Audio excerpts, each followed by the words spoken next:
आज मैं आपको एक राजा के बारे में बताने जा रही हूँ जो भारत देश में मुई थी, जिसे हम कभी सोने की चिड़िया कहते थे।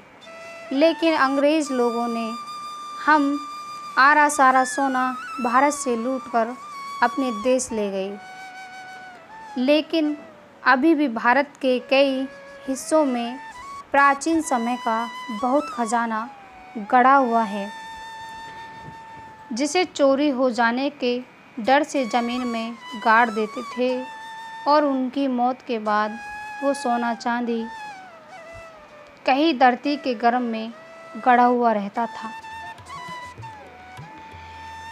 ऐसी ही एक घटना मध्य प्रदेश के दांगड़ जिले के डोंडिया खेड़ा गांव में हो रही है, जहां के एक आदमी को एक आत्मा ने बताया कि इस हवेली के नीचे सोना चांदी गड़ा हुआ है।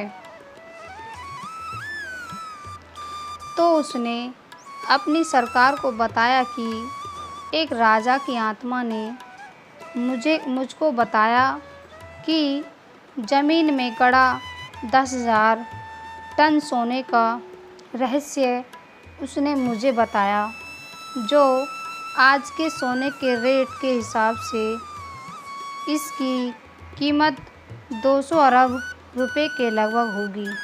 कौन थे राजा? राजा राम बख्श।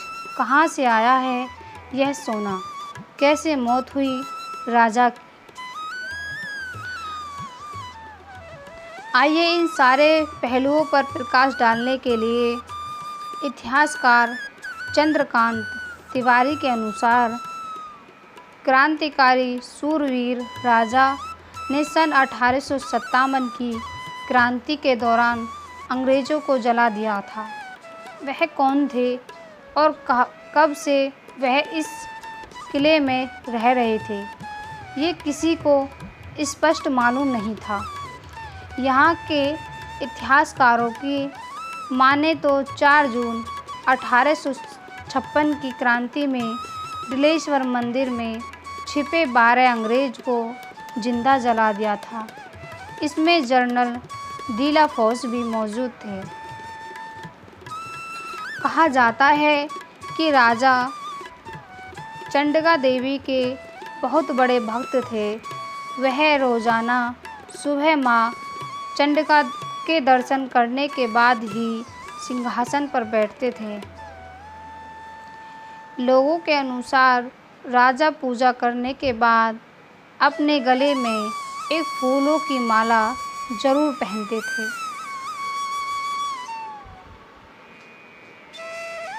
यही वजह है कि अंग्रेज़ों को जिंदा जलाने की सज़ा के रूप में फांसी की सज़ा सुनाई गई और उनको फांसी पर लटकाया गया, तो उन्हें कुछ नहीं हुआ।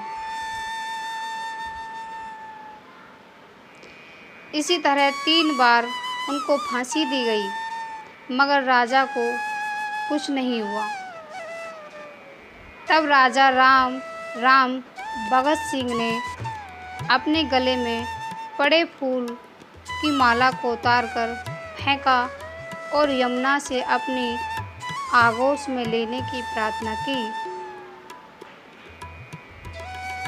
उसके बाद जब अंग्रेज़ों ने उनको फांसी पर लटकाया, तब उनके प्राण शरीर से निकल गए थे और उस इंसान को जिस आत्मा ने बताया था, वो आत्मा वही होगी। इसके बाद उस आदमी को थोड़ा बहुत रुपया मिला और सारा खजाना सरकार को मिल गया।